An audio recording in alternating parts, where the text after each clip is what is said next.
Sophie Cunningham turned a chance WNBA offseason moment into a full-fledged FAFO masterclass.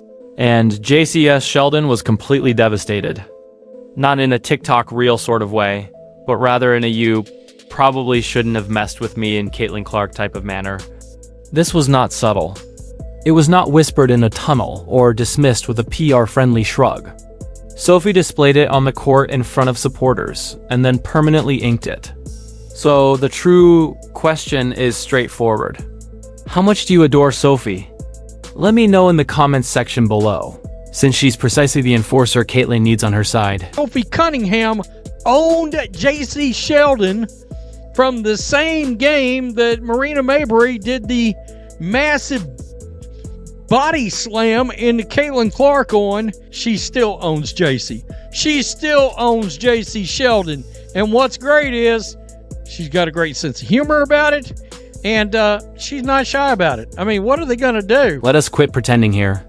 When your teammate is Caitlin Clark, the league's attendance engine, ratings magnet, athlete who draws sellout audiences and moves games into NBA venues, and the biggest record breaker in league history, she will be targeted, not just infrequently, but consistently. There are players who seize the moment, and there are players who try to create their own moment by crashing into her. If you are her teammate, you have two choices. Stand there and hope the officials notice, or send a message that does not require a whistle. Sophie chose the second option without hesitation. This is kind of crazy. This one is kind of crazy. When you get Sophie Cunningham to sign a Jacy Sheldon rookie card with property of, that is crazy. That is crazy. Property of Sophie Cunningham. This all leads back to that crazy game, which felt like a highlight reel of how much we can get away with. Before Marina Mabrey opted to test out her linebacker audition after the whistle, Jacy Sheldon was testing the boundaries like it was an open gym. A bump here, a little more contact there. The type of behavior that players subsequently define as just competing, even when it is plainly more than that. Fever fans, teammates, and Sophie all saw it. Quarter we go. They're trailing by 10. Keep an eye on her and Jacy Sheldon. Clark trying to back her down. Clark is okay. Sheldon, that was Clark, hitting her in the face. Clark is upset about that. Then everybody's upset about that. Marina Mabrey comes in. She decks Clark, tempers flaring on both sides. Here's the thing with patterns. They do not require remark. Sheldon had already established a secret reputation for making repeated contacts with the same person. Not at random, not uniformly scattered.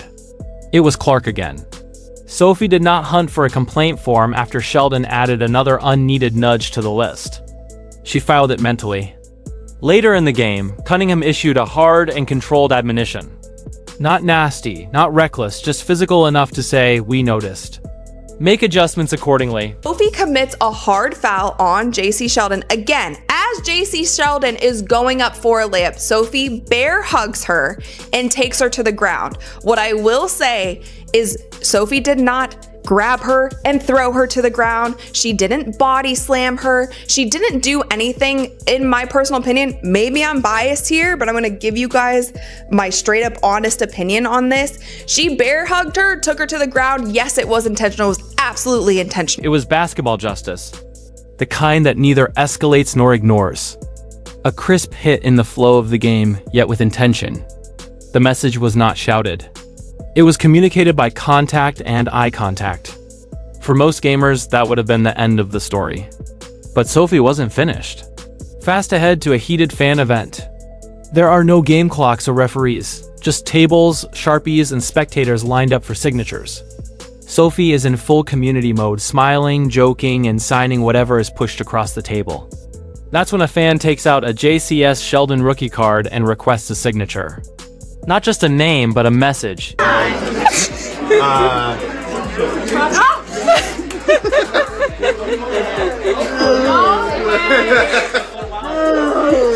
She is the problem. Sophie does not blink. She takes the card, gets the pen, and starts writing on it. Sophie Cunningham owns this property. That was not a doodle. That was not a secret joke whispered under her breath. That was a pronouncement in plain sight. A line in ink that effectively said, If you're going to test us, understand the terms. It was comical. It was crisp. It was completely on brand, and it quickly went viral on social media. Sophie Cunningham would take her rightful place as the Indiana Fever enforcer, and I believe took the first step to her becoming the second most popular player in the WNBA. Sophie Cunningham is everywhere. Arby's, walking in. She's best looking woman walking into these WNBA arenas. I mean, black belt Barbie, anybody? Black belt Barbie. Lexi Hull, seated next to her, burst into laughter. Fans at the table lost it. Phones appeared. Within minutes, the clip was everywhere. It had everything people enjoyed. Rivalry, humor, genuineness, and a colleague standing up for the league's biggest star without waiting for approval. It was not stage content. It was not a marketing campaign. It had a raw personality. And, most importantly, Sophie did not retreat. No awkward clarifications. No, just kidding, guys. Follow up. She did not open the notes app to apologize. She leaned in because she meant it. That is the consistency you want from someone who takes on the role of enforcer. There is no anarchy, no ego, only fierce loyalty. Cunningham has been Caitlin Clark's biggest cheerleader and defender. And it literally like pisses me off when people are like, she's not the face of the league. Who would be? What? When people try to argue that she's not the face of our league, or if our league would be where we're at without her, you're dumb as Yeah. You're literally dumb as The sad truth about this video we just watched is she is the first WNBA player I have seen to openly say this out loud, publicly, and not be ashamed. And Every great athlete in sports history was protected. Jordan had players who were willing to endure the physicality for him. Curry has Draymond. Even in hockey, generational talents do not skate alone. Sophie Cunningham, a shooter, competitor, and allegedly part-time Sharpie enforcer, is currently the most viewed player in the WNBA. But here's what elevates this above theatrics. Sophie is a producer. This isn't a bench player attempting to gain prominence through drama. Since the break, she's been banging down threes with confidence, racking up double-digit scoring games and stepping up when the team requires spacing and toughness. 18 versus Phoenix, 15 here and 20 there. It is more than just attitude. It is also about output. Caitlin Clark is the reason we have been talking about the WNBA. Hate it or love it, it's true. I don't believe that Caitlin Clark necessarily wants that title that everyone has been giving to her. I think she just wants to be appreciated. And Sophie Cunningham, she just seems like such a real one, such a good friend. I think especially with women, especially elite level athletes, there's a lot of people, women, who will kind of stab you in the back. There's a lot of jealousy, a lot of resentment, especially when you're good. But Sophie just seems like such a girl's girl. I really, really like her. Maybe Caitlin Clark should do the next American Eagle campaign, or Sophie Cunningham. Enforcer energy is enjoyable. Enforcer enthusiasm combined with real scoring efficiency is what wins games. This fosters trust in the locker room and provides supporters with someone else to rally around besides Clark. And Sophie's use of the phrase "property of Sophie Cunningham" did not feel petty. It felt proportionate. It felt like a response after months of needless contact, finally being addressed in a creative and unambiguous way. I think this means anything. Like, obviously, when you get a Sophie Cunningham to sign a Jacy Sheldon card, like, I think we should see that more in sport. The meme cycle was immediate. Fever fans embraced it. Clark's fan base, which now functions like a little nation, saved it, reposted it, and used it for profile images. Even neutral spectators who were tired of seeing Clark get bumped, grabbed, and hip-checked without penalty nodded in agreement. Because at its root, this was about more than just Sheldon. It was about a trend. That's why the joke landed harder than the ink. Jacy Sheldon's early WNBA tale hasn't been particularly easy. Dallas drafted me, and I moved around trying to find my feet. However, this moment became her headline rather than a breakout performance. Sophie Cunningham openly claimed the guard who shot Clark. Is hilarious. It really is. Indiana Fever star takes humorous jab at Caitlin Clark villain. You gotta love an Iowa Hawkeyes Wire headline. That's really good. That's Jacy Sheldon. Congratulations. That's all you're known as. The chick that was mean to Caitlin Clark. That's your legacy. I don't know what else to tell you. I mean, you've been traded, and I don't think you're much of a basketball player. This is the reality of poking the league's biggest star. It doesn't remain little. It does not stay local. It evolves into content commentary, and finally culture. And Fever fans understood exactly what the autograph represented. It was not about humiliation. It was about identity. It was about a teammate drawing a clear line that the officials had blurred far too often. Let us call it what it is. This entire storyline would not exist if the league did a better job of protecting its greatest draw. From blindside contact earlier in the season to hip checks and after whistle shoves, the pattern has been clear. The whistles did not always follow. When the league's most valuable draw is subjected to that type of scrutiny without continuous protection, someone in the locker room ultimately steps up. Sheldon, who was selected number 5 overall in the 2024 WNBA draft by the Dallas Wings, following 5 seasons at Ohio State, has quickly established herself a very negative opinion for both Hawkeye and Fever fans after her June 17th flagrant one on Clark and her eventually uncalled for knee to the right groin area during the July 15 clash in Boston as a member of the Connecticut Sun. By the way, can you stay with the team? You got selected by Dallas. You're already on your 3rd squad in 18 months. God. Sophie moved up. She did more than just protect Caitlin Clark. She helped shape what this Fever team has become. Tight, devoted, and unwilling to let their star face the chaos alone. That is culture. That is chemistry. That's why this wasn't just a humorous autograph. That was a statement. Just think, and you know way better than me, Yeah. but it just feels like people are jealous of this new little wave of. They are, but I just hate that because this is what we've always wanted as a league. So who cares who gets the credit? And if you're smart, you're making money off of them. Yeah. You are literally making money from the viewership. And why bully the person who is not 100% responsible, but has a huge role in growing your sport? Dude, and it literally pisses me off when people are like, she's not the face of the league. Who would be? What? For Indiana Fever supporters, the Jacy Sheldon problem was more than simply frustrating. It was personal. We aren't talking about a distinguished veteran with years of postseason experience. We're talking about a young guard with a WNBA resume that still smells like newspaper. Nonetheless, she has developed a reputation for questionable contact rather than box score production. Sheldon was drafted 5th overall by the Dallas Wings in 2024, and she didn't even have time to settle in before being on the move. And now, rather than headlines about breakaway scoring or lockdown defense, the focus is on her interactions with Caitlin Clark, which appear to be more about irritation than fundamentals. That is not exactly the model for gaining league-wide respect. Sophie Cunningham noticed the pattern and decided the tough girl audition needed a reminder about who is truly in charge. It was, to me, payback for what was happening the entire game. But she did it in a way that she wasn't going to injure Jacy. She was just making it known, if the refs aren't going to handle it, I will handle it. We'll take care of it, but this is not what you're going to do when you come into our house. It was an intentional foul. It was a hard foul. She brought her down. But with that, you guys, Jacy Sheldon got up and she was ready to go. So as you guys can see in this video, a whole scuffle breaks out. Sophie and Jacy are going after it. Both teams are running over, trying to break it up. It kind of goes into the fan section a little. Sophie possesses an unusual switch-flipping talent on court. Not simply scoring bursts or hustle plays, but energy that changes the emotional tone of a game. When Clark takes a severe hit, all eyes turn on Cunningham, because history shows she will not let it pass. She does not overreact. She recalculates. That's why the autograph moment went viral online. It wasn't all comedy. It was ownership.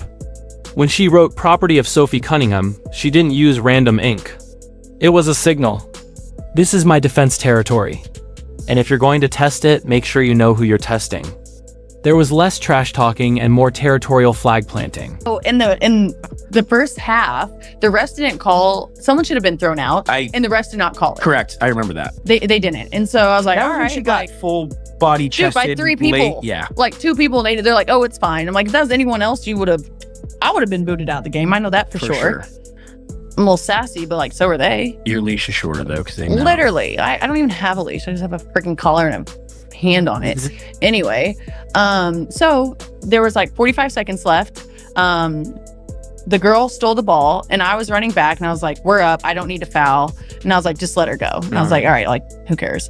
Last second, intrusive thoughts. I was like, Let's be clear about something. Sophie backs it up. Since moving to Indiana, she's had some of her most productive periods. 3 balls are descending. Double-digit scoring nights are adding up. She's made key shots in close games when others went cold. That production is important because it distinguishes her from the stereotype of an enforcer who exists merely to absorb fouls. She contributes. She makes space on the floor. She compels defenses to remain honest. She's got all the aura right now. All of it. Got the podcast and a damn good one. I mean, when's the next podcast drop? News is getting slow. There's got to be at least 3 or 4 good things in every Sophie Cunningham podcast. That is why her edge has weight. She is not attempting to generate relevance through confrontation. She is already relevant. She is in the closing lineups. She's on scouting reports. She is a legitimate component of what Indiana is constructing. In many ways, she resembles a throwback. The type of player that is just as protective of the locker room culture as she is of the paint. And right now, in a league where Caitlin Clark receives unprecedented physical attention, that role is critical. Clark's entrance has been revolutionary. Attendance, bikes, and television figures increase, and goods sells quickly. However, the spotlight has also drawn something else. Defenders are eager to make their point at her expense. For a second-year player, the amount of contact she absorbs is impressive. If no one resists, the message spreads swiftly. Aim for her. That is a hazardous scenario. Sophie's presence disrupts the narrative. It says there are consequences. They're not nasty or reckless, but rather competitive.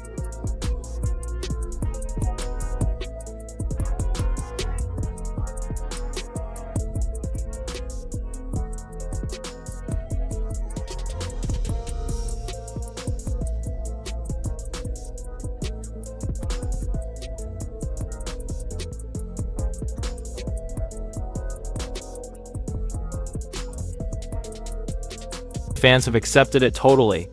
The autograph video became viral within hours. Sophie was dubbed Black Belt Barbie by memes, alluding to her martial arts experience and combining toughness and personality. People began joking about Sophie Cunningham branded merchandise drops. Meanwhile, Sheldon's internet perception shifted to the opposite direction. When you mention her name to many fans, the first thing that comes to mind isn't a statistic. It's the Clark foul, the knee, music contact, and Cunningham's public allegation. That shift is significant in a league where storylines are often persistent. The main takeaway is not humiliation, but rather tone setting. Sophie's remark conveyed a crucial message to the rest of the team. You don't leave your star to absorb everything alone. That mentality promotes togetherness. Clark's game thrives when his teammates create space and discourage uncontrolled aggression. Cunningham's approach matches this perfectly. She can hit a deep 3, take a charge, and then smile despite the turmoil. That combination of skill and swagger reaches far beyond passionate fans. Even neutral observers applaud players who defend themselves without crossing the line. God, I wish we had more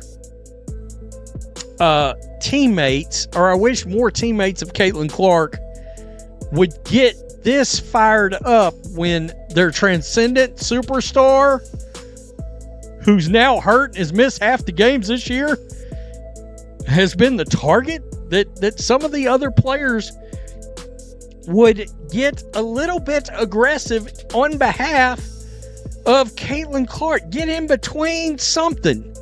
You never, this is in the NBA. Every team in hockey, Wayne Gretzky, Michael Jordan, I mean, these transcendent stars, it's always the goon, the enforcer. In this case, Sophie Cunningham, I mean, normally these guys, they're not really putting up numbers. The difference here is Sophie Cunningham is a real basketball player and a hell of a... What's more noticeable is how rare that type of public jab is in the WNBA. Sure, games get heated and words are exchanged, but use a fan event to make a humorous yet pointed statement. That's unusual territory. It was not malevolent. It was confident. It established her personal brand as someone who will not be pushed about. The Black Belt Barbie nickname works because it conveys that equilibrium. Polished and poised yet ready. This is not about being universally adored. The goal is to establish one's identity. Sophie is not in Indiana to win popularity contests. She is there to win games and ensure that her colleagues can compete without continual interruption. That genuineness is what fans respond to. And in a league still striving for mainstream stability, the proper kind of conversation starters are vital. And it's 2-on-1. Yeah, I got tossed. Did she? Yeah. Yeah. Then we're good. But so in a situation like that, does Caitlyn come up to you after and say like, because the internet whole thing was, look at fucking Sophie sticking up for Caitlyn, like this is dope. But I was. No, I know you were. But in the locker room, I think she was like, finally, you know, like finally someone else. I was like, dude, I got you. Like but I think that kind of had our team come together as a whole. And it's dude, like, no, yes. We gotta have like it was awesome. Yeah, no, it really was though. Like, I feel like everyone was like, you know, like we do have to protect you. Looking ahead, this storyline is not going away. The cameras will linger the next time Indiana plays Sheldon's team. Every screen, bump, and defensive assignment will provide further context. Opponents now understand that targeting Clark will not go ignored. That awareness alone alters the mental math. It's one thing to gamble on inexpensive contact when you don't expect anyone to respond. It's another moment you know a veteran is ready to come into the spotlight. At the end of the day, Sophie didn't simply check Jacy Sheldon. She explained the boundaries for everyone present. It was not reckless. It was not chaotic. It was deliberate. And in a season where Clark has been subjected to far too much brutality, that intentional retaliation felt long overdue. So suddenly the conversation turns. Was the Sophie Cunningham moment a beautiful mic drop? Or did it spark a rivalry that will only grow? In either case, one thing is certain. Indiana Star is no longer navigating the league alone. How much do you adore Sophie? Please let me know in the comments below. Like, subscribe, and enable all notifications so you never miss out. Click the video on the screen to see the next one.